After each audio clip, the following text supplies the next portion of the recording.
Mom! Dad's got another tattoo! If you've become accustomed to me wanging on about all the things I'm doing to improve myself, well, this week we're flipping the script. Instead of more middle-aged navel-gazing, we're talking to someone who used the second half of their life to make a real difference to other people. Not just self-improvement, actual improvement. It's a change of vibe and a good one. Hello and welcome to episode 11 of Mum, Dad's Got Another Tattoo, the Midlife Crisis podcast. We've got another guest on this week, Rich. We have. And a slightly different vibe this time. We've had a doctor, we've had someone from what I would say is the outer rings of the manosphere. Different vibe this time. And, well, let's get him on, see what you think, and then we'll have a little chat about it afterwards. If you like it, please get in touch. We're on social media at Dad's Got Another Tattoo on all the normal platforms. And if you want to get in touch via email, it's dadsgotanothertattoo@gmail.com. Get in touch, but until then, here's our guest.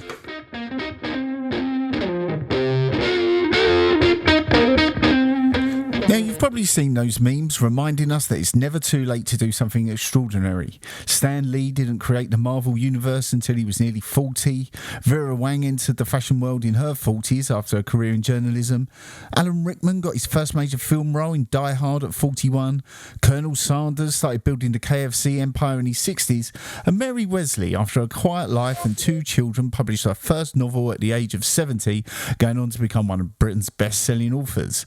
Well, our next guest seems to be on a one-man mission to create his own version of that meme. He started a non-profit company, the Good Samaritan Home, when he was 53, completed his doctorate at the age of 61, and at 75 published his debut novel, Running as Fast as I Can. And at 76 he made a screen appearance as an extra in the hit TV series 1923, starring Harrison Ford and Helen Mirren. Welcome to the show, John Graham. I'm very glad to be here. I appreciate the opportunity to have some fun. Well, let's hope we can have some fun. And, you know, given your resume that I just read out, some of the motivations of my own midlife crisis is this idea that as I reach my mid-40s, I'm running out of time. I guess you must hear that and laugh to yourself that, you know, maybe I've got plenty of time left and I'm worrying about nothing. Key is that there's a country song. It's I don't regret the things that I didn't do. It's the things that I wish I had done. It's not my mistakes that I regret. It's the I wish I had tried. And so that's been my motto: is at least I tried. Well, you've certainly tried a lot of things over the last few years, and they seem to have worked. I mean, do you, what brought you to setting up the Good Samaritan Home? Why don't you give a bit of background about that and the path that brought you there, if you don't mind? Well, we in America tend to think that life is a sprint. You rush through high school with good grades. You rush into college. You get into the best groups. You meet the best people. You get the best job out of college. You're a millionaire by 25, and that's all crap, because most of us struggle because we go into high school coming from a background that doesn't have the training or the support, or it may be poverty or abuse. We don't have the background to compete in a sprint, and so we end up falling down again and again. And what I've learned is, after my many falls, that life is a marathon, that we will fall, but it's the getting up. It's not running fast. It's the running. Just keep running. And after I graduated from college with a degree in psychology, which was absolutely useless, I took the degree probably for therapy, thinking it would help me. And so here I was coming out of the 60s with all the unrest of the 60s and going into, I was even in a protest on the same day as the Kent State shooting. So you can imagine the political unrest in that whole world. So I graduated with no direction and no goals, and ended up as a children's home counselor, a truck driver, a building contractor. I was even a journalist at one point, and I even tried my hand as a minister, thinking that I could be somehow part of the community. But I realized that being a minister meant you had to actually be a nice guy. and I wasn't that good at it. Well, in our short time together, I find that rather hard to believe, John. Well, see, what happened, I think, what is a minister, you try to cajole, you try to entice, you try to convince people. You're basically, you're a good luck charm. You pat people on the head and wish them luck. And I found that my background was you get a big hammer to make it fit. And that doesn't work in public service. So what happened, my wife and I had been homeless when I was single, and we were near homeless again, and I was 53 years old. And I talked to my wife and I said, what are we going to do? We have no job, no place to live. We're in desperate straits with a family. So what we ended up doing was saying, let's try something outside the box. Let's try to help people who are struggling more than us. Let's find the oldest house in town, fix it up, and use it as a homeless shelter. And we did that. And I promised her I'd have it fixed up in 3 months, and it took 14 years. So that tells you how my perception is. But we took in people who were struggling more than us, and one thing led to another. And the Department of Corrections said, would you help us with men coming from prison who are homeless? And so we took in them, and they were able to compensate us with what we call a per diem to cover our costs. And one thing led to another, and we were able to buy another house and fix it, and another house and fix it. And over the next 24 years, we now have 20 houses and 10 staff, and we've helped 2,500 men and women coming out of prison restart their lives. And that all came about after I was 53 years old. And which to me, I'm finding that I've never been to prison, but the people I deal with are going through the same struggles I went through. They're coming from a background that they're not equipped to handle the world. They're looking for a purpose. They're looking for some sort of direction. And they often make very tragic mistakes. But we've concluded that you should not be defined forever by your worst moment. A second chance. In fact, I concluded that life is written in pencil. We do get do-overs. And out of that, ironically, came the novel, that it's a story of all of us who need a second chance. And so I was able at 76 to finally do what I had wished I had done 50 years ago. It just takes a lot of running in that marathon. No, that is really resonant, and especially I have this overall belief as well that not entirely pure, I must admit, I'll come on to that in a second, but is that really the opportunities you get in life are often just a function of who your parents are and which point of space and time you sort of pop out into the universe. And, you tend to not have a lot of control over that. If I look at my life, I come from a very stable background. I was born in close to the capital of a big industrialized country, and you have to accept that a lot of success, such as it is, that you find is a function of those things that you had no control over. So if you don't have that, you can see very clearly how the lack of those guardrails can lead you down to a much different path. Well, I went to my high school reunion, 50-year reunion, and I met some of the people in my high school who were very successful. They were class officers and athletes, and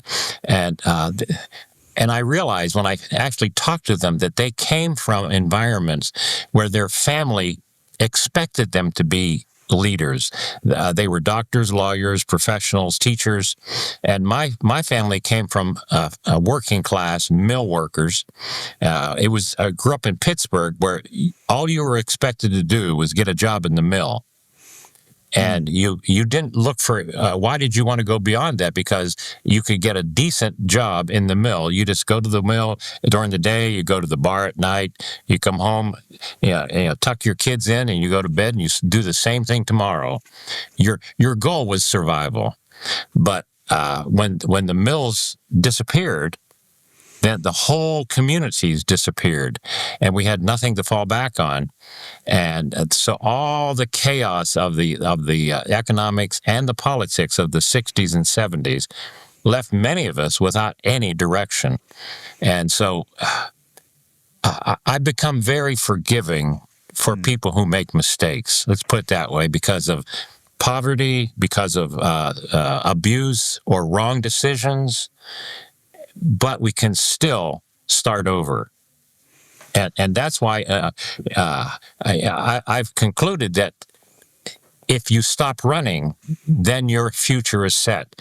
But never stop, and you can change your direction. So I'm totally in favour of that. That's something that really resonates with me. However, with one caveat, and I'm sure you've come across this as well, is the concept. We have something in this country called NIMBYs, not in my backyard, and which, so my bleeding heart liberal, second chances, all about that. Let's not define people by their worst mistakes. Do they have to live next door to me 4 minutes after they come out of prison? I'll be honest, I would struggle with that. And I'm sure that is something that you've come up against in probably every stage of your, your development of the non-profit. How do you deal with that kind of attitude? It was probably the most difficult period of my life, physically and emotionally, because we started Good Samaritan Home as a legal nonprofit. And we did everything by the book. And so the newspaper said, you're starting a shelter, and we're going to take in somebody from prison, our first resident. And so the newspaper wanted to write a story about it. And I thought, that's great. We'll get people involved, because this is a good thing for the community. I totally misread the community. There were articles written to the editor, complaints. There were calls to City Hall. There were petitions passed. I had 10-year-old girls writing in to the newspaper editor saying, "I'm afraid to go to school because those men will come and rape me in my school." And you know where they're getting that? That's from their parents. Of course. And so there were contentious city hall meetings. There were threats. At one meeting, in fact, I had police protection because it was so intense. And we ended up suing the city, and they ended up suing us. And all in all, it took 7 years and 3 lawsuits before we finally were cleared to do what we felt was the right thing to do. And I will tell you this, that today, those same critics have become our supporters, because the irony is that the meth and heroin invasion hit our community too. Mm-hmm. And so we ended up helping those people who were trying to overcome drugs. And it turns out those people were their sons and daughters. And so our program became very personal to them. And as you were going through that, these sort of archetypal 50-year-old and plus man is someone who's slowing down in life. It seems like you almost sped up a little bit. What was the impact on you as a person and your relationship? That must be very stressful to go through. Was it something that brought you closer together, or something you had to get through, and when it was over, it was like, well, thank God we survived that? The idea of not having something to do, the idea of slowing down, it scares me more than anything else, because that means that we're over, we're done. But as long as you try something new, for example, our program is growing so much, and the need is so great that we had to go out and buy 2 more houses. Well, that can be very frightening, and the economy right now is fairly unstable. But we determined that if we don't take a risk and do the right thing, that will inhibit us. It will change us. And what is the need, and how do we adapt to meet that need? So we bought 2 more houses to give us now 21 houses in all in 3 counties. And I think that's the problem in our culture. We look towards, what can I do now for my enjoyment, instead of saying, what can I do now to help the community? What can I do now for service? And my wife works harder than I do. She's the same age as I am, and on any given day, I'll find her on her phone watching YouTube videos, trying to learn how to fix a wall, or how to paint trim, how to find a new way to fix a broken screw, or how to use insulation to seal a pipe. She's working harder than half my maintenance people. Well, that I believe. Yeah. And it's because if you stop moving, if you stop growing, you stop living. And we've been contacted by a psychologist who will be appearing on the show in the next few weeks. And their thesis is that when you do get to middle age, there's almost like a sort of innate need to give back or be a mentor. Is that something you felt? Or I know you mentioned earlier that this almost materialised out of necessity about something that you needed to do. But was it also like a psychological and an emotional need as well as a physical material one? Well, without getting too maudlin about it, the basic motivation behind this Good Samaritan Home is our faith. We feel that we have an obligation to our Creator. Mm-hmm. And so that transcends my comfort. And the idea that at the end of our lives, we're not going to be measured by how much is in the bank. We're not going to be measured by how many properties we own. We'll be measured by the number of people we've helped. And I suppose in many ways, that's why we keep moving, because helping somebody is not determined by a product. It's determined by sometimes just saying hello to your neighbor or helping. Or as we did, we took our snowblower and cleaned everybody's sidewalk one winter. It's a minor thing, but it made a difference in the community. And it changed my mindset that it's not about me, it's about the community. When you think about the second chances that you're offering to the people who come through your homes, is there, do you have a line where somebody coming out of prison, if they've been convicted of a certain offence, whatever it might be, that's a red line for you? Whether it's, violence of some description, or confident that, the correction facilities have done their job, the parole board has done their job. I don't know if that's a pipe dream and, the door's open to everyone, or is there some sort of standard, if you like? That's an excellent question, because there's a tendency with some people to think that if I offer you something good, that you'll respond in a good way, and my good nature will protect me. But I never forget, we are dealing with people who have been in prison, and many of them have committed some very serious crimes. And when I say that everybody deserves a second chance, there's also a accountability factor. Like Ronald Reagan said, trust but verify. So what we do is we partner with the Department of Correction. They pre-screen, and then we work closely with the parole officer. So we are not punitive, but we work with those who set up boundaries for safety. So let's say, for example, alcohol. If you bring alcohol into the house, you could lose your bed, because that's a safety factor. It's not illegal, but it's not allowed in our house, because alcohol probably is what got you in jail. So we're very careful with accountability, and that's why we do not just daily house checks, but daily involvement with the men and women. So we're not just helping numbers, we try to help individuals. And if you're an alcoholic, there's a very good chance that you'll drink again. So how do we help you deal with that? How do we help you stay longer, not how do we catch you?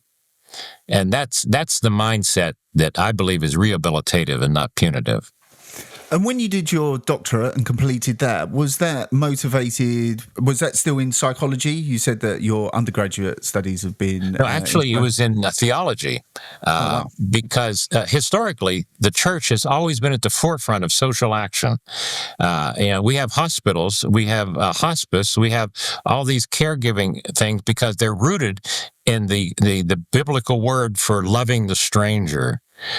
Even a town here in Ohio called Xenia was an underground railroad town, and Xenia is a place for outsiders. That's what it means. And the church has always been at the forefront. Unfortunately, the church has gotten much more political lately, and we don't do politics well. What we do well is service. And so my doctorate was in how to apply my faith in the street. It was in mentoring. And what I found was this is what the church does best when we do it on the level of the street. In other words, what is your need? So the question we ask is not, what church do you attend, or are you saved, or anything religious. We ask one question only: are you hungry? And that's a language they understand. And it's a universal language. I must say, listening to you is actually very humbling, because this whole midlife crisis thing, I mean, I don't know if it is a crisis, but I certainly felt that action was needed in some regard. But it is very self-centered, if I'm being brutally honest, about appearance, fitness, my own mental health. And listening to you, I think maybe I'm being a little bit unambitious with how I want to change my life in the sort of second half of it. And there's so much more that I could do that would nourish both of those things. I have it's it does bring into sharp relief the sort of narrow focus that I've got at the moment. Facebook, because I do a lot of social interaction on Facebook and the other social media platforms, because I'm promoting not just my book, but the ideas in the book. And what I found is that there's a lot of hard bodies on social media. Young people who look perfectly carved, Greek gods is what I call them. And everybody is in the mating mode. And then I look in the mirror and I see that I'm not that anymore. But I remember that in the movie The Karate Kid, Mr. Miyagi was a man my age, but he was a man of wisdom. He was a man who could teach somebody and redirect somebody and save somebody's life with his words, not with his youth and good looks. So I don't worry about my good looks anymore, even though once I was dark-haired and handsome. Well, you're still handsome, although I will confess that the dark hair has lightened somewhat. Well, I dyed gray just to make me look more mature. What I've learned is that I can't control my body, but I can control my mind. And my wife said the same thing. As long as you're above ground and you can think, that's all she cares about. And so you mentioned your book there. And so was that just is that autobiographical? Is that based on the houses? What's it called for a start? And where can people get it? I guess we should say that first. I wrote an academic book about mentoring ex-offenders, and I worked on it for 3 years, and it was well-researched, and it was just boring as hell, and nobody read it, and I realized that and I saw this too when I was presenting my information to the city councils. I would have reams of data about the positive impact of rehabilitation, and nobody listened. Nobody hears data. But then I watched the movie Titanic. And Titanic, when you really wash it down, is a story about lifeboat safety. That's all it's about. If they had enough boats, they all would have lived. Yes. So if I were to invite you in and say, we're going to have a documentary on lifeboat safety, you would be sleeping within 10 seconds. But what you did was you had Jack and Rose, and you had two desperate outsiders coming together to save one another. And today we're still talking about it. So, that's what I did. I took a story of somebody who needs a second chance. He came from poverty. He came from abuse. He came through all the chaos of the 60s, like Forrest Gump, the storyline through history. And Daniel Robinson spent his life looking for somebody to love him and somebody he could love. And no matter how much he ran, no matter how fast he ran, he couldn't catch up to what he called normal people. And so I realized, and now the reader feedback has been phenomenal. They've said the same thing. I identified with Daniel. Daniel was my story.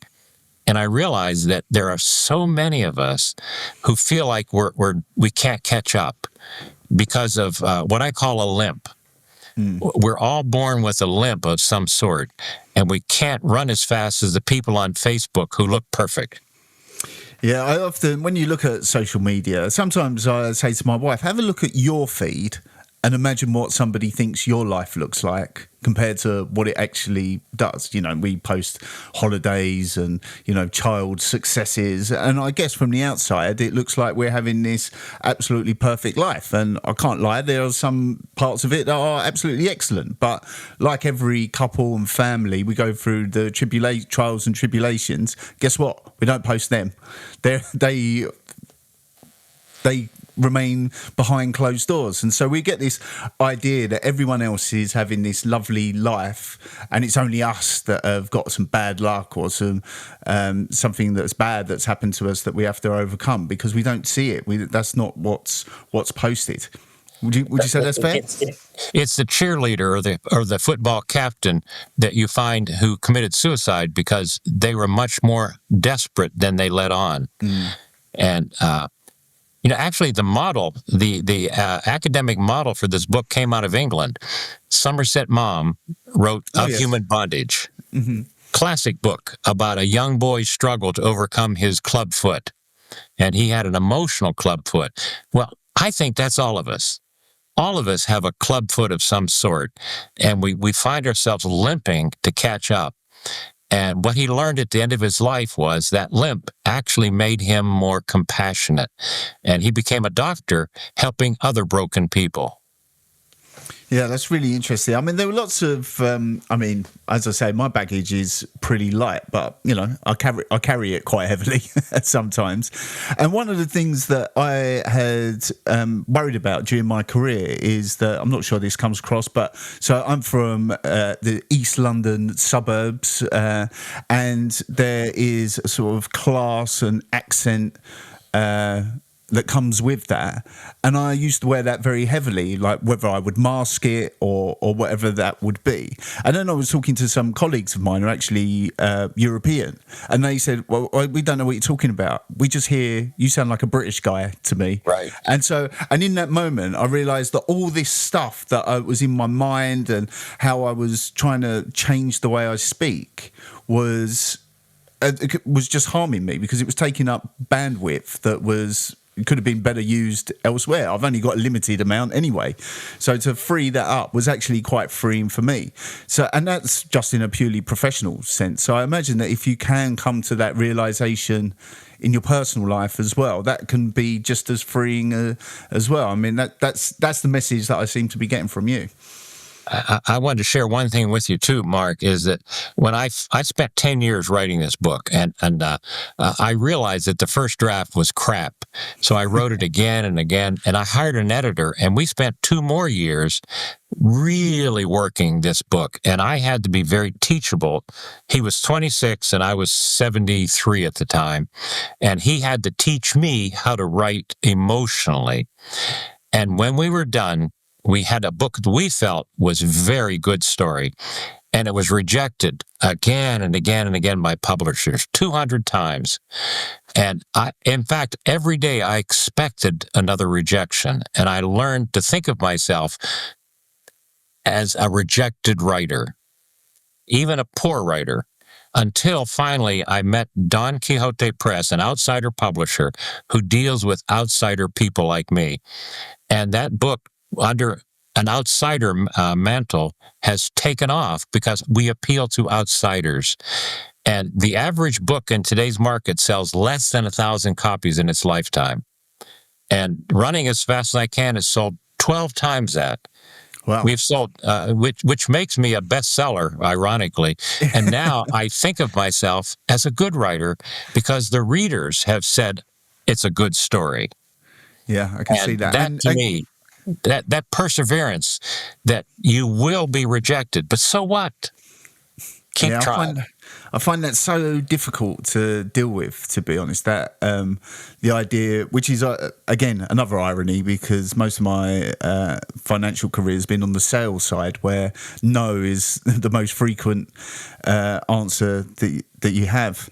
So yeah, I really commend you with your perseverance with that and the success as well. And can people buy it on Amazon? Is it, if you just Google John David Graham, you said earlier that fits lovely on the front cover, running just as fast as you can. The website's easy to find, johndavidgraham.com.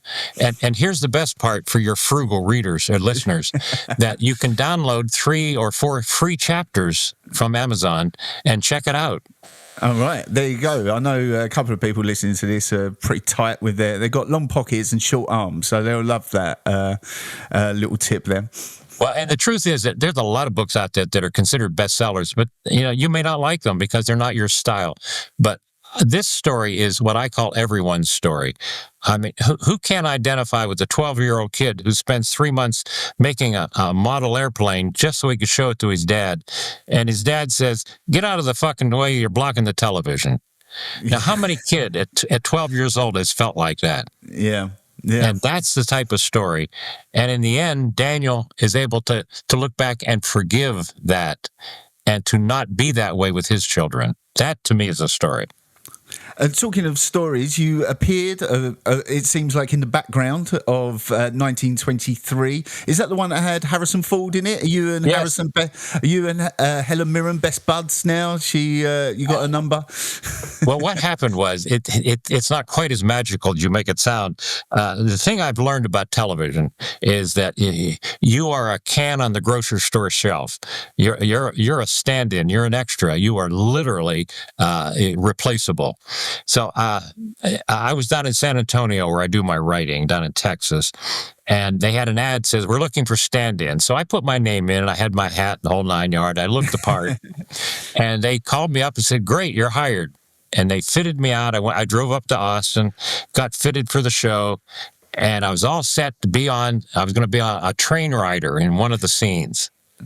And in my mind, I was going to rewrite the scene. I was going to say something, and they were going to be so impressed with my ability to be spontaneous that they would hire me as a regular. You see, the mind, when it's demented, goes way down the road. And what happened? They called and said, "We had to delete your scene." So there's Hollywood gone. But they sent me a check. I made $35. So technically, I am an actor. Professional actor. That's right. I can add it to my resume legally. But it taught me both the exhilaration and the exhaustion in the acting business. And was that a long day? That deleted scene, was it 2 minutes long? Took 12 hours to set up and film. Easy. They're just nothing but retakes, and even the fitting room. They took me into this fitting room, and they had the 1923 costume and everything, down to the suspenders and the type of shoes you wore. Everything was appropriate. I was very impressed. Oh, great. And has it not inspired you to do the same sort of thing, I'm sure? Or is it, your deleted scene, your heartbreak as an performance artist?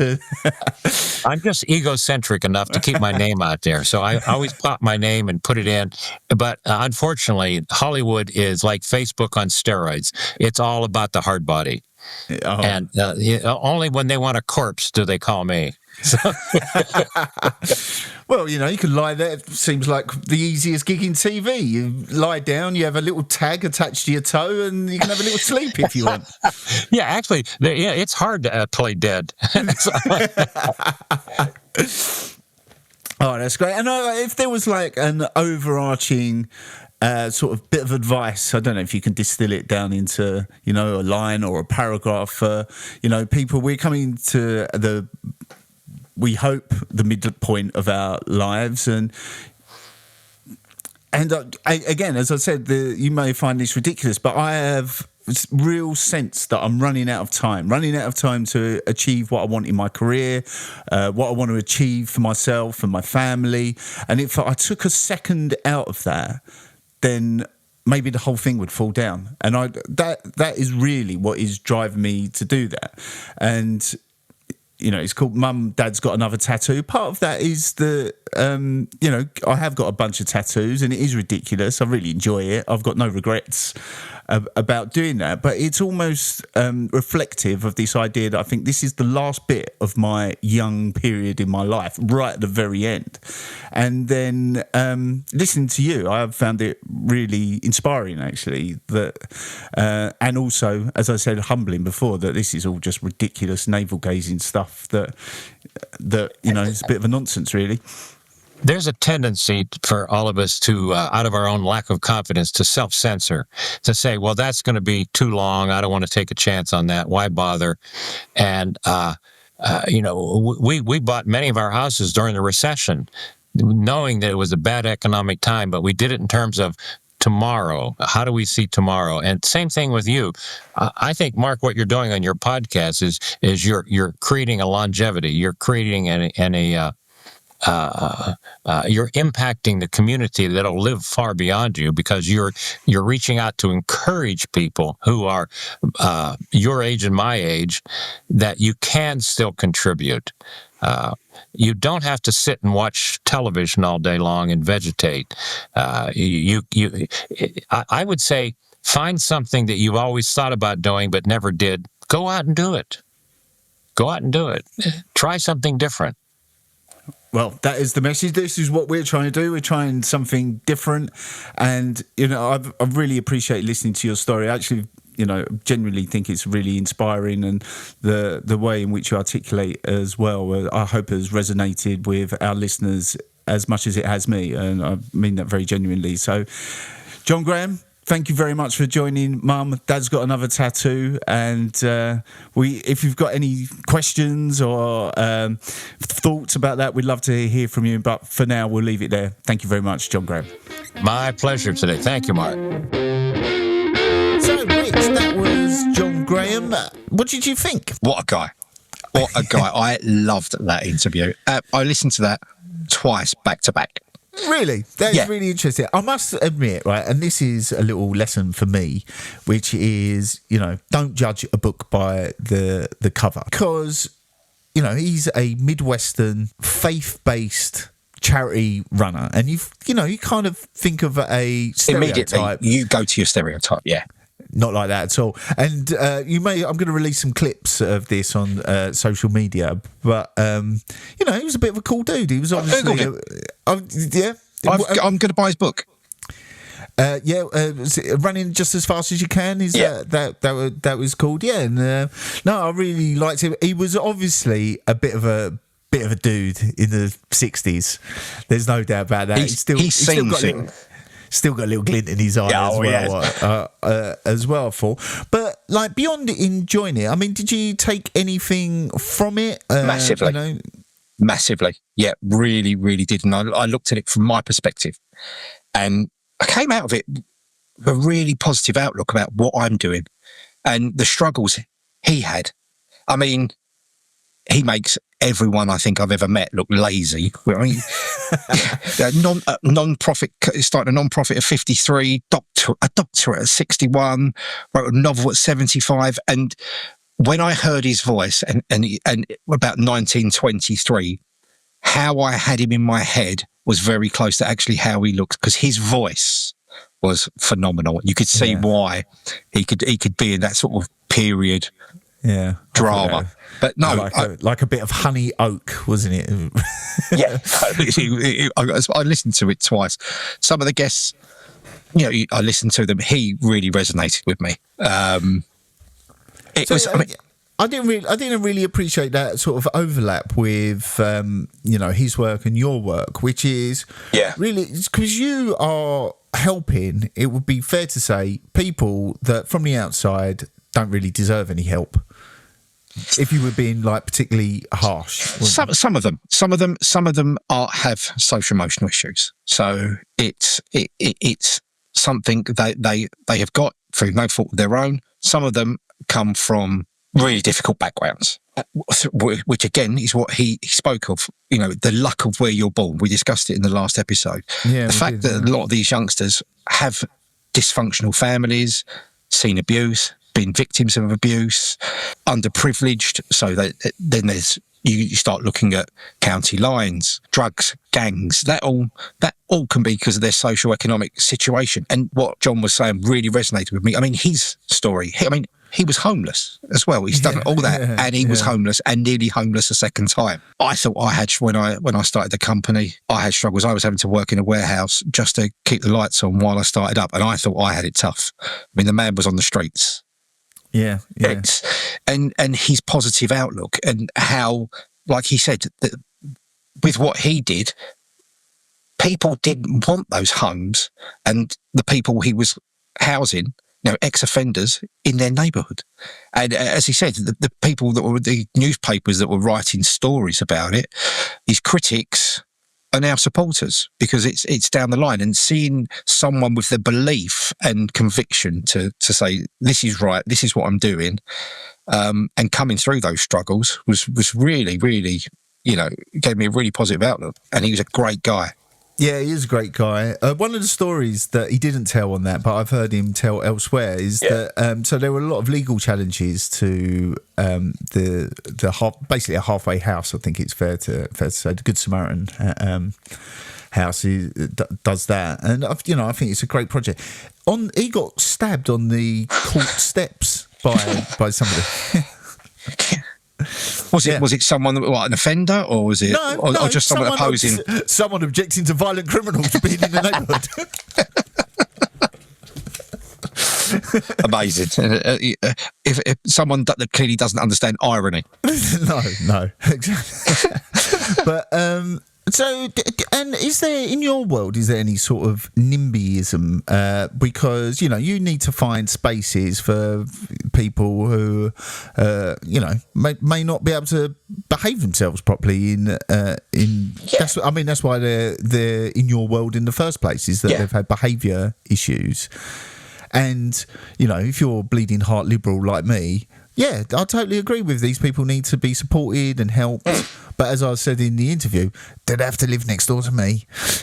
And that is it. I mean, luckily with what I do, there's not a group of them, and they're between the ages of say 6 to 16. So they're not adults, a little bit less intimidating, although some of them can lash out, can be violent, can be aggressive. But it's when you enter that arena, you realise how many places want to help.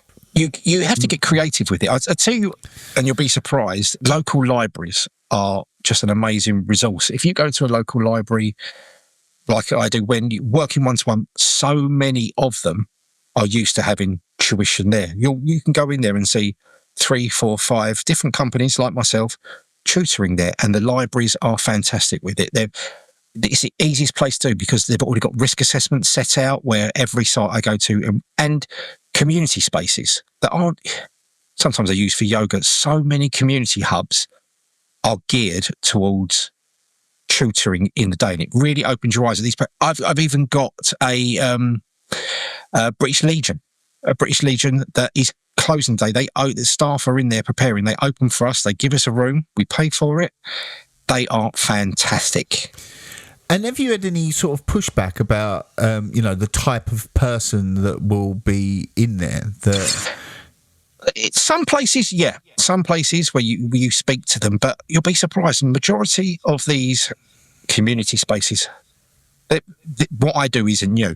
They've had calls before, and they're not shocked at what I'm asking, but the majority of the time it's either a yes or no, we don't do it. But I would say 75% say yes. They really, really help. And do you ever get the feeling sometimes that when you start something that's been going really well, do you wish you'd done it earlier? In a way, yeah, but it was my path into this. This wasn't what I set out to do. It was sort of, I was in special needs education recruitment, SEN recruitment for schools, and they said, "Oh, can you provide one-to-one tuition in the home or out in the community?" I said, "Well, I've got the staff for it, but it's something I never thought about and never knew existed." And that's when the door opened up to this market and need, and the need is vast, unfortunately. The reason why I asked about that, sometimes so as we know, we've been banging on about health and fitness and what I've been doing. And sometimes I do think, why did I wait so long to do it? But talking to John, it was, making peace with the fact that you come to things when you're ready, right? When you're ready to do it. Some of that is, I've got the time and the freedom and the flexibility to dedicate myself to that. I spoke to the about my time at a US bank. Well, not really a bank, a US company that I work for. Very difficult to spend an hour and 15 minutes at the gym, either before, during, or after work. It was almost impossible to juggle that and my life. But you sort of kind of romanticize the free time that you had. There was lots of different factors going into that. Your reaction to John was interesting, because I think it really gave you a perspective on. You're seeing it, so I need to do it now. I'm running out of time. And John's like, you never run out of time. Yeah. If you're still here, you can always be doing something. Yeah, you can always be improving. Yeah, as his wife said, I think if you're upright and thinking, then that is great news. What a woman she sounds like, doing all the DIY and everything. Yeah, I know. Very impressive. I mean, a very impressive, thing that they've done. They've got a number of these places now. But I read out those sort of memes at the beginning about the fashion designer, Rodney Dangerfield, what's her name? Vera Wang, that's her. So I read out the meme about Vera Wang and Rodney Dangerfield all doing these things later in life, and I had never really got any comfort from that. Because I think, well, they could have done it earlier as well. I should be doing it earlier. And then you talk to someone who's, in their late 70s, coming up to 80, and you think, I'm running out of time. How old are you? 46. I mean, I bet it sounds like a cruel joke. It's nearly half a life ago. And look what he's done in a third of that time. Yeah, exactly. So it's never, I think, and that's the other thing, like, why should I start now? Well, just start. That is, if you've got a project, either, very navel-gazy like mine, I felt quite humbled by the fact that I've so self-obsessed, and he's out there doing something actually good, as you are, sort of brings that, felt that a little bit sharply. Not enough to actually change or do anything about it. Just booked another tattoo. I had two little ones the other day. I saw. But no, I thought he was phenomenal, and even his views on religion. His theological view, which is, we talk about it. I'm not a religious person. I've got no problem with people that are. I think religion gives you, if you boil religion down, the core values of religion is do right by each other, and ultimately that's how he sees his Christianity and how he goes about it. That's his religious view. I just think he's a better person than me. That is, he's a better person than most people, and he's certainly better than us. He's incredible. Honestly, I absolutely love that interview. I mean, think about the trust that you would have to have a former prisoner in your house. You get much sleep that night? No, you wouldn't, would you? Of course you wouldn't. They live there all the time. Yeah. And you can have rules, and but these people aren't in prison because they respect rules. No, and that's it. And it's having that trust and belief. And I think from looking at it from where we are, thousands of miles away, and from the short time we got to spend with John, the fact that I think his manner and his demeanour and the way he comes across is evidence of if you treat these people right, if you treat someone right, and they can see that you're honest and you're there to help. On the whole, you're not going to get it right 100% of the time. On the whole, people are still good. They may have had, they may have had the luck of where they were born, their social economic situation. They may have had to do stuff they didn't want to do, and ultimately, the majority of them are still good people. Yeah, I think that's good people doing bad things. I could definitely get on board with that with non-violent crimes, like drugs and stuff like that. I'll be much more forgiving for that kind of offence than I would be for violence. Okay, but as always, we're trying to provide a bit of value to the audience. So it was a different vibe this week, and it'd be great to know if you like that. We've got a few more guests lined up that I've spoken to, and Rich is going to react to that as well. But ultimately, we want it to be value for you. So if you like this sort of stuff, we'll continue to do it. And if you don't, we won't. And tell us what you want to talk about. Tell us what you'd like us to talk about. If there's anything you'd like us to try, because I feel like as we move forward, I'm pretty much going to be a guinea pig, the human guinea pig for testing stuff. So if there's anything like that, any middle-age health, I dread to say devices, but or potions or powders or what have you, let us know. Yeah, and there is I've started to follow on social media Brian Johnson, you talk about fucking guinea pigs, mate. He's right up there. He's guinea pig in chief, and I want to talk about him at some in greater depth as well. But for now, just let us know. Get in touch with Dad's Got Another Tattoo at gmail.com.